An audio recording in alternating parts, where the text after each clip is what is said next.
샬롬. 오늘 아주 복된 날입니다. 하나님께서 오늘 여러분에게 크고 놀라운 일 보여주실 줄로 믿습니다. 우리 찬송가 202장 찬양함으로 출애굽기 강의 74번째 시작하겠습니다.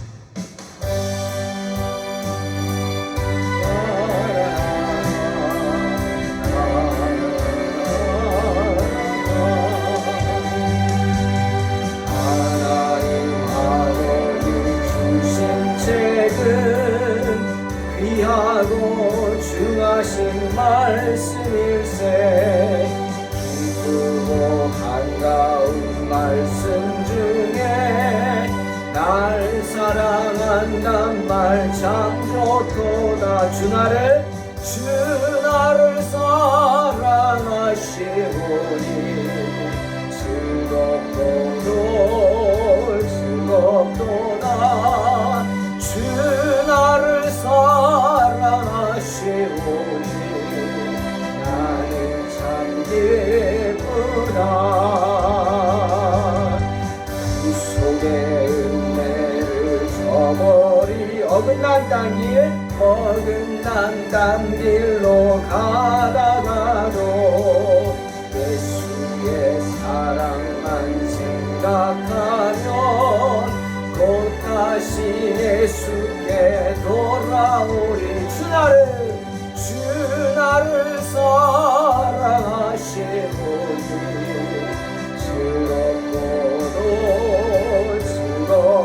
즐겁도다.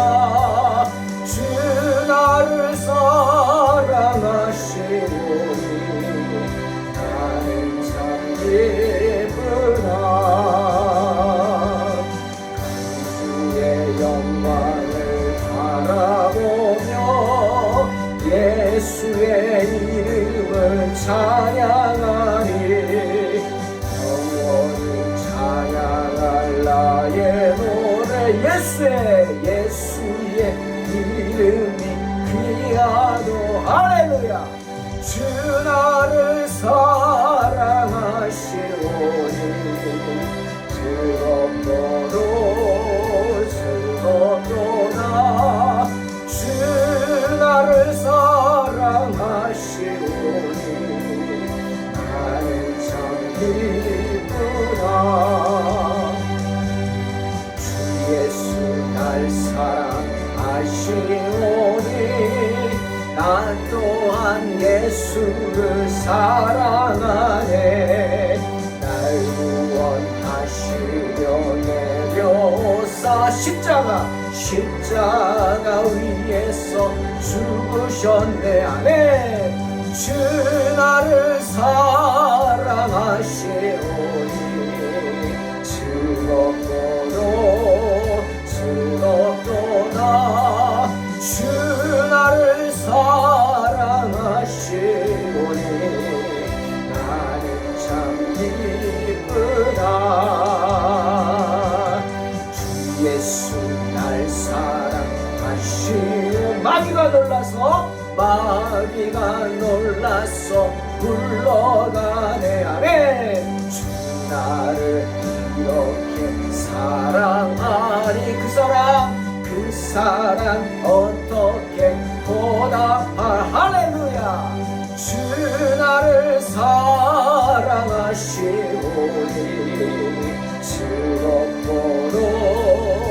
즐겁도다. 주 나를 사랑하시오니 나는 참 기쁘다. 네, 주님이 저와 여러분 많이 사랑하시는 줄로 믿습니다. 아멘. 출애굽기 20장 22절로 26절 공독합니다.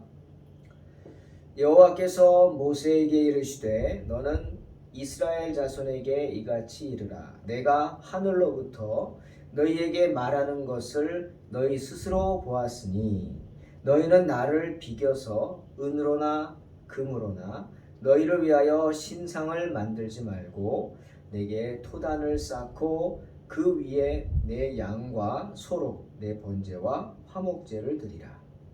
내가 내 이름을 기념하게 하는 모든 곳에서 내게 임하여 복을 주리라. 내가 내게 돌로 제단을 쌓거든 다듬은 돌로 쌓지 말라. 내가 정으로 그것을 쪼면 부정하게 함이니라.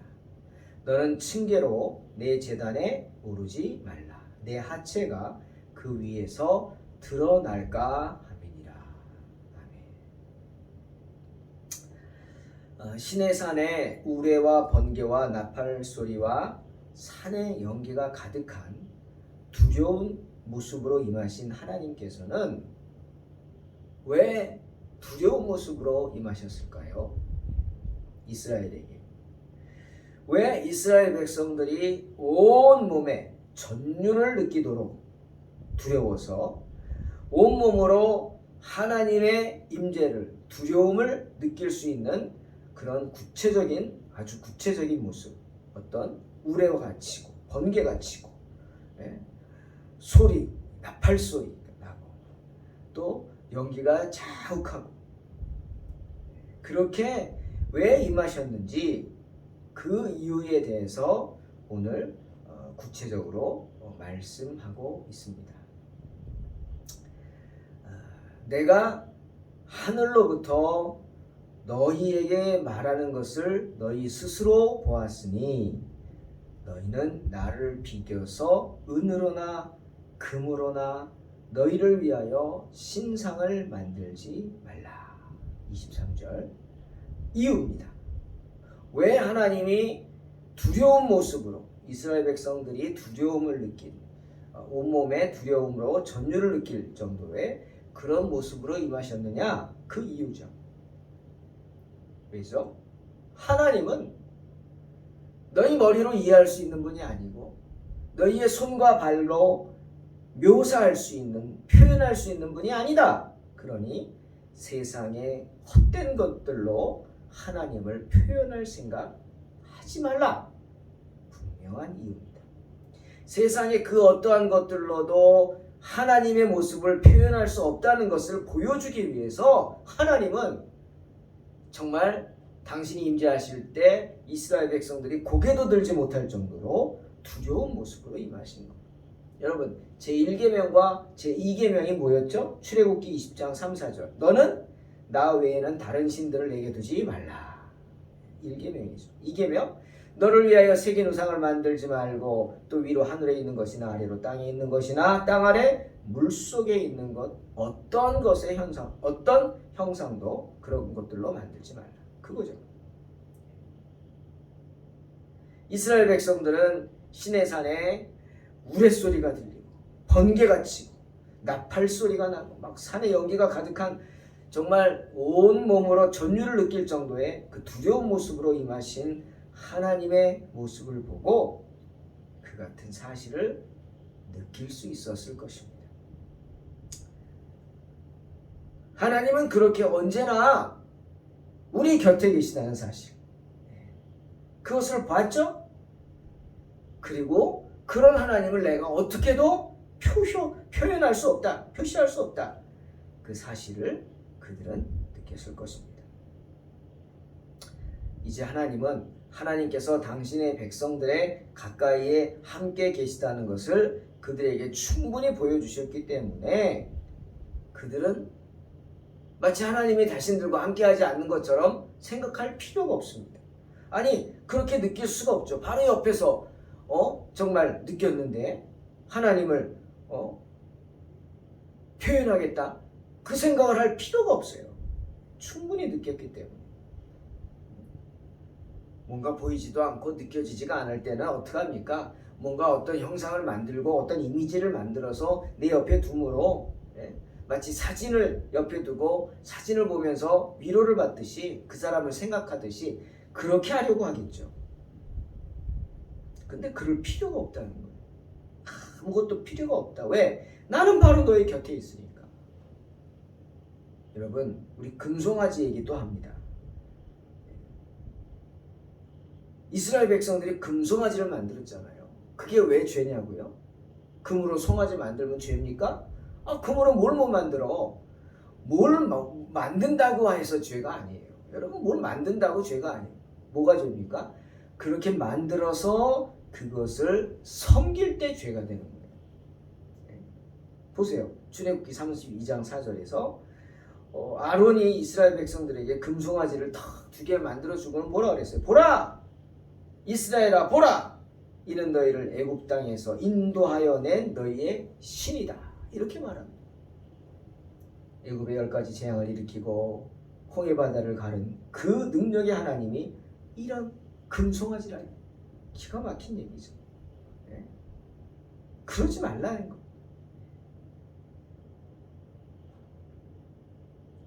아마 이스라엘 백성들은 그렇겠죠. 아니다. 우리가 송아지 섬기는 게 아니다. 하나님을 볼 수가 없으니까 하나님을 섬기듯이 송아지를 생각하는 거다. 이 송아지는 송아지가 아니다. 우리를 구원해 주신 하나님의 표상이다. 표상물일 뿐이다. 라고 해도 소용이 없어요. 그건 바로 하나님이 미워하시고 싫어하시는 우상일 뿐이죠. 하나님 결코 용납하지 않으십니다. 여러분 아시죠? 하나님은 하나님보다 더 사랑하는 걸 원치 않아요. 왜 아브라함에게 이삭을 바치라 했을까? 그 이유 중에 하나죠. 아브라함은 이삭을 우리 어른들 표현대로 신주단지 모시듯이. 신주단지가 뭡니까? 신을 모시는 단지죠. 그런 신을 모시는 그런 형상이죠. 그런 얼마나 잘 모셔야겠어요. 이삭을 그렇게 생각했을 거예요. 하나님보다 더 사랑했다는 거죠. 안 된다는 거예요. 절대로 안 됩니다. 하나님은 오늘 분명히 이스라엘 백성들에게 명령합니다. 신상을 만들지 말라. 아니, 신상을 만들어서 예배드리지 말라. 분명히 말씀하셨어요. 그 다음에 하나님은 이스라엘 백성들에게 예배를 드리는데 필요한 제단을 만들라 지시받습니다. 여러분, 하나님께 예배 드리는데 그냥 뭐 대충 안 됩니다. 주님이 그랬잖아요. 신령과 진정으로 예배 드려라. 그 신령하고 진정한 모습이 뭘까요? 바로 하나님 앞에서 구별된 모습. 그런 구별된 모습으로 하나님께 예배드린다. 즉 철저하게 준비를 하는 겁니다. 하나님께 예배드리기 위해서 주일날 그냥 교회 오면 되지. 여러분은 참석한다고 그냥 와서 앉았다 갑니까? 아니, 그것도 아닙니다. 주일날 와서 예배당에 와서 앉았다만 가면 된다? 그럼 주일 지킨다? 아닙니다. 그 주일을 향하는 발걸음도 하나님은 다 보시고요.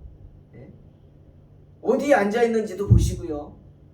앉아서 무엇을 하는지도 보시고요. 무슨 생각을 하는지도 보시고요. 찬송을 어떻게 부르는지도 보시고요. 기도를 어떻게 하는지, 말씀을 어떻게 읽는지, 설교를 어떻게 듣는지 다 보십니다. 참여하는 것도 정말 신령과 진정한 마음으로 준비된 모습으로 와야 된다. 또한 예배를 준비하는 사람은 어떻게 할까요? 설교 준비는 어떻게 합니까? 대충 남의 거 뱉게요? 큰일 날 소리죠. 그런 거. 물론 해 아래 새 것이 없다고 하나님의 말씀을 설교 안 한 구절이 어디 있겠어요. 설교하다 보면 다 비슷한 내용도 되죠. 조금 다를 수는 있겠죠. 왜? 그 말씀을 그 목사님이 묵상하면서 삶 가운데 경험한 게 다르니까. 그렇죠? 하지만 메인 스토리는 같은 거예요. 메시지는 같단 말이에요. 하나님이 주신 메시지가 다르진 않아요. 그 메시지를 적용하고 또 그 메시지를 인용하고 성경을 인용하고 이런 건 좀 다를 수 있겠지만 아니, 메시지는 다르지 않다. 그러니 다른 사람 설교하고 비슷하다 그렇다고 다 베낀 건 아니죠. 하지만 그렇지 않고 정말 설교 준비 안 하고 남의 것을 그대로 가서 베끼고 마치 자기 것처럼. 제가 신앙생활한 교회 목사님이 늘 그랬어요. 여러분 설교할 때 다른 목사님들 예화 쓰십시오. 마음대로 쓰세요. 하지만 다른 사람의 예화를 내 것처럼 하지 말라. 다른 목사님이 시골에서 자란 목사님이 시골에서 뭐 물고기 잡던 예화를 들었다. 그러면 그분이 물고기 잡은 거지 당신이 잡은 게 아니라. 근데 마치 내가 옛날에 잡을 때 그렇게 거짓말하지 말라는 거예요. 내가 한 것처럼 하지 말고 물론 다른 분들의 예화 충분히 말할 수 있지만 그걸 내 것처럼 하지 말라는 거죠. 맞죠? 맞습니다. 그런 겁니다. 그러니 어떻게 해야 돼요? 철저히 준비하고 구별된 모습 있어야 합니다. 그러니 예배 드릴 때도 하나하나 준비해야 돼요. 예배당에 화초 하나도 그냥 어디 밖에 놨다 그냥 들어왔다고 생각하세요? 천만의 말씀. 쟤를 살려야 돼요, 여러분. 그리고 예배당 안에서 죽어가는 거 보면 좋습니까?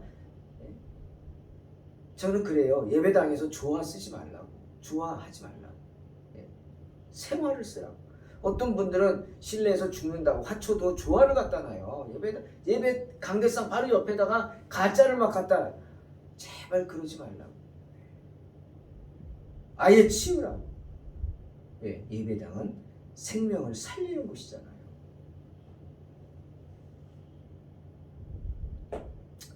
때문에 오늘 하나님이 예배 드리는데 필요한 제단을 만들라. 제단이 뭡니까? 제물을 받는 곳이에요. 그냥 대충 땅, 흙 치워가지고 골라내고 거기다 그냥 제물 바치지 말고 하나님께 구별된 단을 쌓으라는 거예요. 그래서 오늘 제단에 관한 율법을 말씀하시죠. 그런데 결론, 제단을 어떻게? 매우 소박하게 만들라. 제단을 흙으로 만들기도 하고 돌로 만듭니다.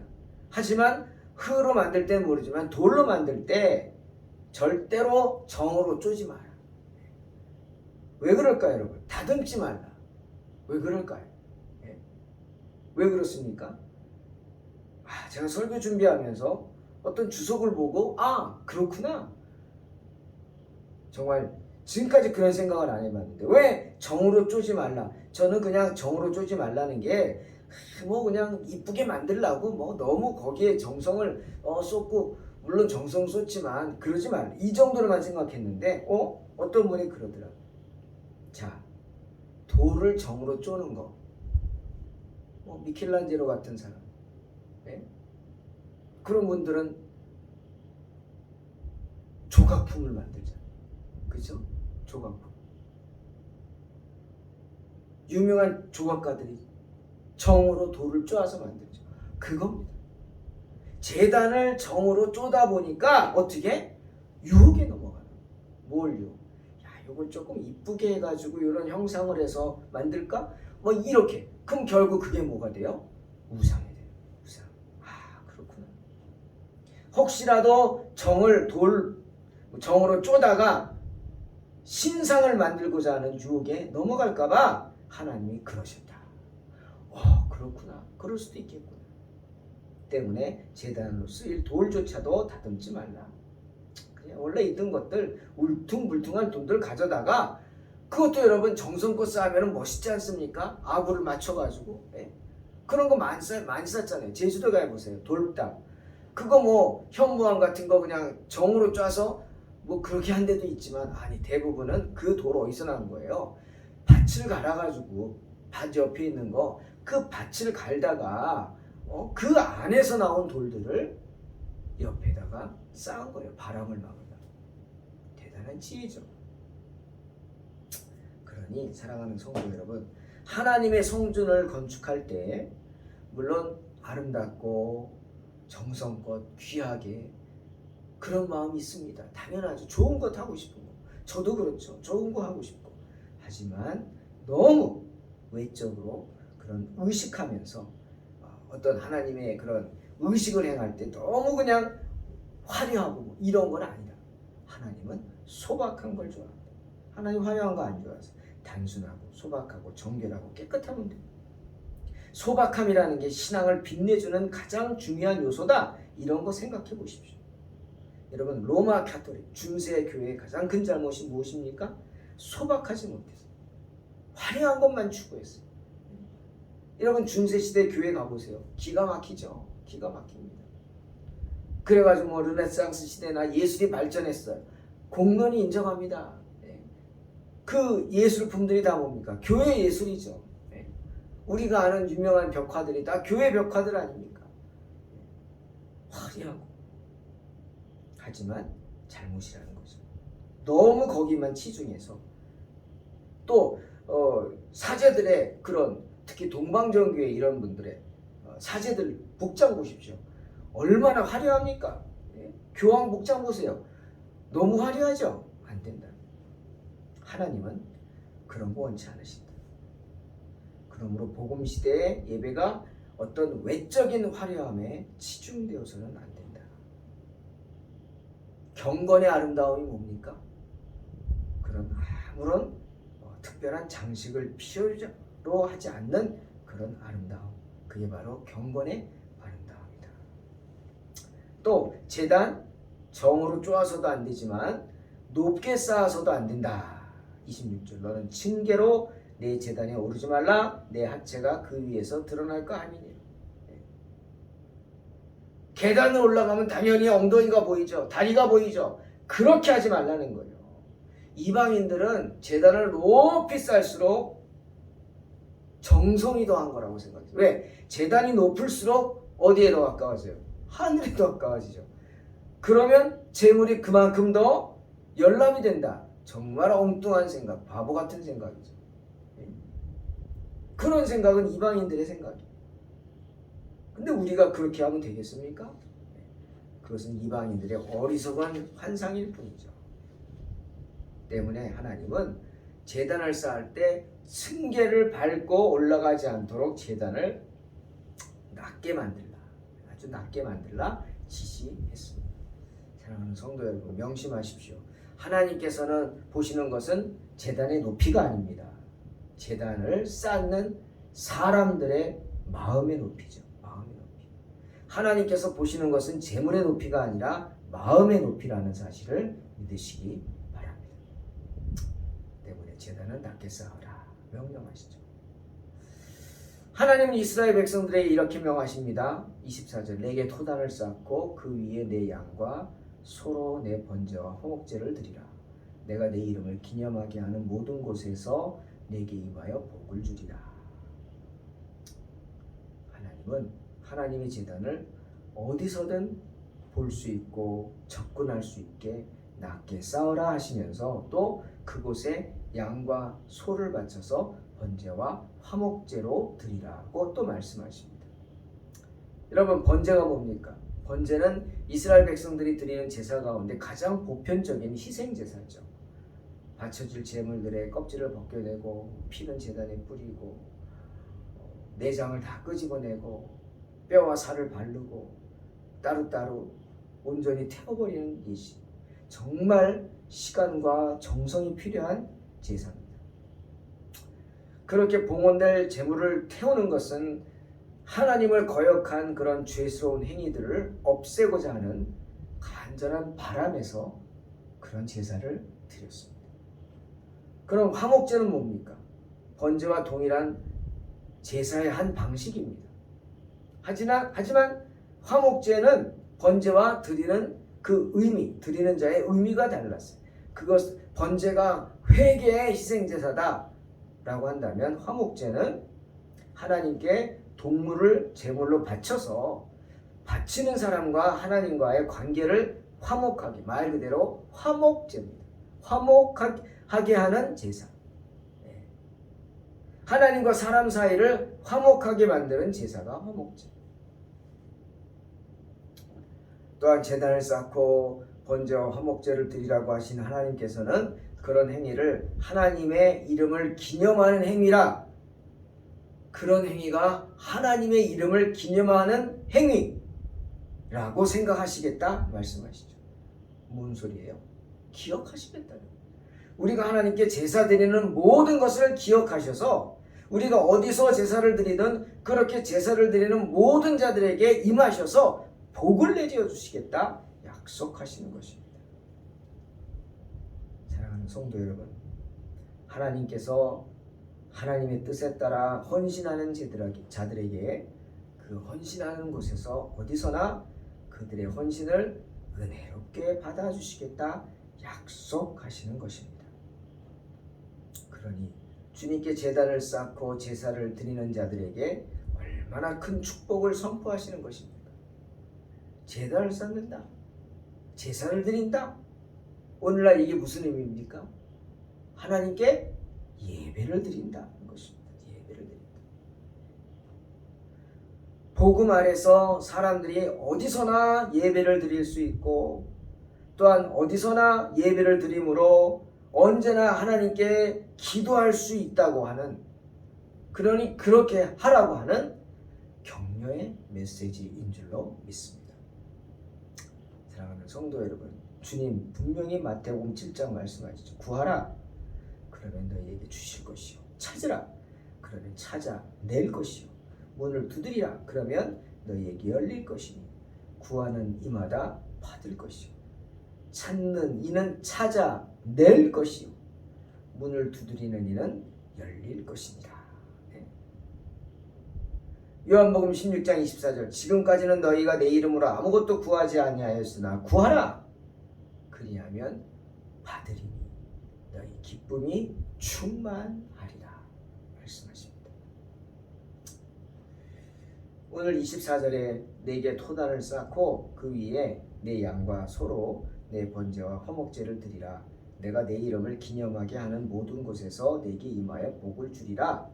이 말씀은 하나님의 백성들이 하나님께 예배드리기 위하여 그의 이름으로 모이는 곳에서는 어디서나 하나님이 그들과 함께 하시겠다고 하는 분명한 주님의 약속입니다. 하나님께서 어디서든지 당신을 향해 제단을 쌓고 제사를 드리는 자들을, 그렇게 힘써 예배 드리는 자들을 찾아오실 것이다. 그래서 축복해 주실 것이다 라고 하는 분명한 약속인 줄로 믿습니다. 사랑하는 성도 여러분, 우리가 모여서 마음껏 찬양하고 부르짖으며 기도할 수 있는 예배당 얼마나 필요합니까? 정말 간절합니다. 저희도 우리 동탄 소망교회도 하나님 이런 좋은 아름다운 예배당 달라고 정말 기도합니다. 우리 예배당 달라고 14년째 기도하고 있습니다. 필요하죠. 아직 때가 아닌지 안 주셨는데, 하지만 그 예배당이 그렇다고 막 크고 화려할 필요는 없는 것입니다. 우리도 이 작은 예배당이지만 정말 하나님의 은혜가 충만하고 성령이 충만한 줄 믿습니다. 하지만 주님이 더 좋은 걸 주신다면 어떻게 아멘 하고 또 갈 수 있습니다. 그렇죠? 마태복음 18장 20절에 주님이 우리에게 말씀하시죠. 두세 사람이 내 이름으로 모인 곳에는 나도 그들 중에 있느니라. 저는 오늘 이 말씀을 정말 중요하게 한 번 더 말씀드립니다. 주님, 우리가 어디서 예배를 드려야 합니까? 묻는 사마리아 여인에게 주님이 요한복음 4장에서 뭐라 그랬어요? 이 산에서도 말고 예루살렘에서도 말고 너희가 아버지께 예배할 때가 이르리라. 아버지께 참되게 예배하는 자들은 영과 진리로 예배할 때가 오나니 곧 이때라. 아버지께서는 자기에게 이렇게 예배하는 자들을 찾으시느니라. 그 다음 하나님은 영이시니 예배하는 자가 신령과 진정으로 예배할지니라 말씀하시죠. 두세 사람이 내 이름으로 모여서 신령과 진정으로 예배하는 곳에는 나도 그들 중에 있느니라 말씀하시는 겁니다. 그러니 그곳이 어디든지 간에 주님이 경외하는 사람, 주님을 경외하는 사람들이 모여서 예배의 단을 쌓는 바로 그곳에 주님은 임하십니다. 그러니 여러분 힘써 예배드리기를 힘쓰고 모이기를 힘쓰는 저와 여러분 되시길 주의 이름으로 축원합니다. 기도하겠습니다. 하나님 감사합니다. 정말 하나님께서 말씀하신 대로 우리가 신령과 진정한 마음으로 단을 쌓고 하나님께 예배를 드리고 번제와 화목제를 드리는 신령한 사람들 되게 축복하여 주시옵소서. 하나님, 우리 동탄 소망교회 정말 여전히 부족한 것이 많지만 하나님 귀히 여겨주셔서 지금까지 인도하여 주신 줄 믿습니다. 앞으로도 인도하여 주실 줄 믿습니다. 하나님, 우리도 우리 땅에 우리 예배당을 짓고 우리 예배당을 지어 그곳에서 마음껏 하나님을 찬양하며 높이고 기도하고 예배드릴 수 있는 그런 복된 은혜 허락하여 주시옵소서. 정말 우리 성도들이 두세 사람이 모인 곳에 나도 그들 중에 있다고 하는 말씀대로 모이기를 힘쓰고 예배드리기를 힘쓰는 복된 성도들 되게 하여 주시옵소서. 예수님의 이름으로 기도하옵나이다. 아멘. 믿음으로 승리하시기 바랍니다.